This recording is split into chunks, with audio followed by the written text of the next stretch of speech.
এর কত বড় সাহস আমাদের দেশেরা সেনাদের নিয়ে কথা বলে। তো বন্ধুরা, আমি আজকে খুব আপসেট হয়ে একটা ভিডিও করছি। তো যেখানে আমার দেশের আর্মিদের নিয়ে বাজে কথা হয়েছে, তো অবশ্যই এটাতে আমার মতামত রাখা উচিত।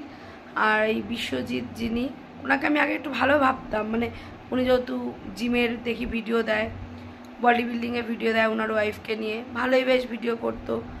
আর উনি হচ্ছে ঠিক অনেকে তো আসে না এইভাবে, আর আমি ফলো করা আমার নেই, এবার আসতো না। এবার হট করে না, তোমরা সবাই যারা ট্রোল না সরি, যারা ওর ভিডিও নিয়ে কথা বলছে, যে কী হলো হঠাৎ করে আমাদের আর্মিদেরকে নিয়ে, আমাদের দেশের আর্মিদেরকে নিয়ে পাকিস্তানের মতন এরম বাজে বাজে কথা বলছে, গালাগালি করছে, রীতিমতো ওদেরকে মা তুলে গালাগালি করছে সোশ্যাল মিডিয়াতে এসে। কি এমন করেছে ওরা? আজকে যাদের জন্য আমরা বাড়িতে নিশ্চিন্তে ঘুমাই, আমার দেশের জন্য, আমার দেশ রাজ্যতে যত পলিটিক্স দ্বন্দ্ব হয়ে যাক, আমার এটা দেশ রাজ্য, ঠিক আছে? তো এখানে বসে উনি এখানকার আমাদের ওয়েস্ট বেঙ্গলের একদম আমাদের নদী, আর যত সম্ভব আরমঘাটা কি এরকম একটা কোনো জায়গার হবে, উনি হয়তো মেবি, আমার অতটা আইডিয়া নেই, তো ওদিককারই হবে। রিসেন্ট ভাইরালও হয়েছে। আগে দেখতাম যে বডি করে, আর কিছু কিছু দেখো খুব একটা হাইপার হলে গালাগালি সবাই আমরা করি, কিন্তু সে একটা অন্য কেউ মানুষ বলে, যেমন আমি দুদিন আগে আমার সাথে যা হয়ে গেল, আমি তার জন্য সত্যি আমি এগ্রেসিভ হয়ে আমাকে এইভাবে বিনা কারণে আমাকে এইভাবে যেহেতু বাজে একটা কথা বলেছিল, তো আমি নিজের লড়াইটা নিজেই লড়েছি। তো যেটাই যাই হোক, তো এরম দেখলাম হট করে যে আমাদের দেশের এখানে যদি আমি কোনো কিছু না বলি, আমি মনে করবো আমি মানুষই না। এখানে প্রত্যেককে যারা ভিডিও করেছো, যে দাদাটা, একটা আর্মি দাদাই মনে হয় ভিডিওটা করেছে, সেই দাদাই বলছে যে বিষয়, তখন ওনার ভিডিওটা আমার কাছে এসছে, আমি দেখলাম যে এইভাবে নাকি আমাদের দেশের আর্মিকে গালাগালি করেছে। তো সে রাফ, তার ওয়াইফ, তার তো একটু হলেও শিক্ষিত, সে নাকি তার ওয়াইফ নাকি একটা ডান্সার, সে নাকি, যেটা আমাদের, তুমি আজকে যেই দেশে বাস করছো, কত ক্রিটিক্যাল মুভমেন্ট হয় আমাদের দেশের ওপরে, অ্যাটাক করে। কিছুদিন আগে কত বড় অ্যাটাক হয়ে গেল কাশ্মীরে, যেখানে আমাদের ফৌজিরা, আর্মিরা তাদের জীবন দিয়ে, আমরা সেই দিনটা 14ই ফেব্রুয়ারি কোনোদিনও ভুলবো না, কি করে 44 জনের জীবন, 45 জনের জীবন চলে গেল টুকরো টুকরো হয়ে। প্রত্যেক দিন একজনের মায়ের কোল ফাঁকা হয়ে যায়। আজকে তুমি সেই মানুষগুলোকে নিয়ে এরকম বাজে বাজে নোংরা নোংরা গালাগালি করে তুমি তাদেরকে, তুমি এত বড় ক্রিয়েটার হয়ে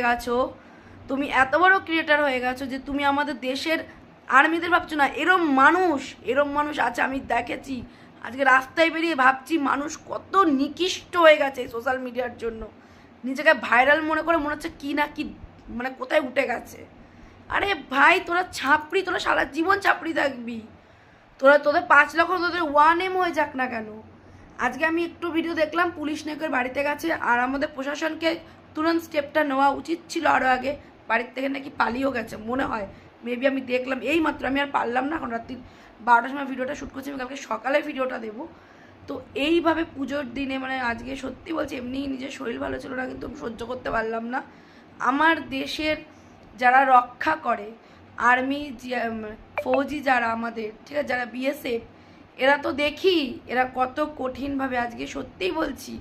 আর তারা যারা বলছে চাকরি কেছে, যে ভাষাগুলো বলেছে, বালছাল বলে যে কথাগুলো বলেছে, বালের এই করে করো, আরে ভাই, তারা এক্সাম দিয়েছে, তারা মাঠ করেছে, তারা কঠোর থেকে কঠোর পরিশ্রম করেছে, তারা ভোর রাত দিন তারা নিয়মে মেপে খাবার খেয়েছে। এত ফিগারের অহংকার হয়ে গেল ভাই, যে তুই ফিগার নিয়ে তুই আর্মিকে ধরছিস। তুই ভাই পাকিস্তানে গিয়ে থাক না রে, তুই আমাদের ইন্ডিয়াতে কি করে রয়েছিস? তুই তো এমনি ইন্ডিয়া থেকে বেরোবি, যা আমাদের সোশ্যাল মিডিয়ায় সবাই মিলে আমরা যেভাবে প্রতিবাদ করব, তুই এমনি ইন্ডিয়া থেকে বেরিয়ে যাবি। আর এরম প্রত্যেককেই বলছি, গর্ব অহংকার, রূপ যৌবন আর দেহ নিয়ে এমন করো না যে শিক্ষা, ঠিক আছে, সব ভুলে যাও, ঠিক আছে? ভুলে গিয়ে এখন আমাদের দেশের আর্মিকে, দেশের বিএসএফ জওয়ানদেরকে টার্গেট করেছো।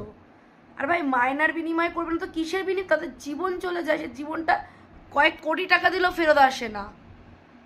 তুই কত বড় অশিক্ষিত হলে এইভাবে আমাদের দেশকে ছোট করেছিস, আমাদের দেশের রক্ষককে ছোট করেছিস।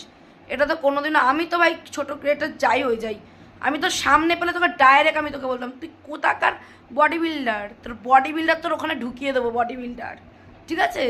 তুই আমাদের দেশের মানুষদের নিয়ে কথা বলছিস। আর মানে সত্যি বলছি, আমরা সবাই মিলে এটা রুখে দাঁড়ানো উচিত। আর সত্যি বলছি, সোশ্যাল মিডিয়ার যে অন্যায়গুলো চলছে না প্রতিনিয়ত, আইনি ব্যবস্থা ইমিডিয়েটলি হওয়া উচিত। তো ভীষণ পরিমাণের মানে মাথা গরম হয়ে গেল দেখে। আর এতদিন 2-4 দিন ধরে হচ্ছে, আমি খেয়ালই করিনি। আজকেই দুপুরবেলা আমার কাছে এসে তখন আমার দেখে এমনি আমার মাথাটা যন্ত্রণা করছে, শরীরটা এমনি একটুখানি তাও ঠিক হচ্ছি, যেহেতু আমার এখন শাড়িটা নিয়ে বেরোতে লাগে, আমি দেরি হয়ে গেছে। তো এই দেখলাম একটা দিদি আছে যে দীপঙ্করকে নিয়ে গালাগালি করেছিল, ও গালাগালি করে দিদিটা ভিডিও বানায়, ঠিক আছে, দিদিটা এমনি অতটা কিন্তু খুব গালাগালি করে। তো দিদিটার অ্যাকাউন্টের ভিডিওগুলো আমি ফলো করে রেখেছিলাম, আমার অ্যাকাউন্টে এসছে। দিদিটা মনে হয় আমাদের এখানে থাকে না, ওয়েস্ট বেঙ্গলে বাইরে থাকে। তো দিদিটা দেখলাম ভিডিওটায়, তখন ওখানে দেখছি এরকম গালাগালিগুলো করছে। আমি এত বড় স্পর্ধা হয়ে গেছে, এত বড় হয়ে গেছে, শালা এত বড় 2 দিনের ইউটিউবার, বড় নিজেকে বড় মনে করো, বড় সেলিব্রিটিদের প্রত্যেক আজকে যার জন্য বডি বিল্ডার দেখিয়ে বেড়াস না, মানে পাকিস্তান আর বাংলাদেশ সব দেশ আমাদের ভারতকে অ্যাটাক করে শেষ করে দিলে কোথাও থাকতো দম্ভ অহংকার? আজকে যদি বিএসএফ আর্মিরা না থাকতো, আজ যদি বর্ডারে এরা যদি রাত জেগে দিন জেগে এরা নিজেদের পরিবারকে ছেড়ে দিনের পর দিন এভাবে পরিশ্রম না করতো, তারা মাইনার বিনিময় করবে না তো কি? সরকার তাদেরকে আরো দেবে। তা তুই কে? তারা নিজের যোগ্যতায় এসছে, তুই জানা নিজের যোগ্যতা তোর যদি থাকে, তুই কেন হোসনি রে?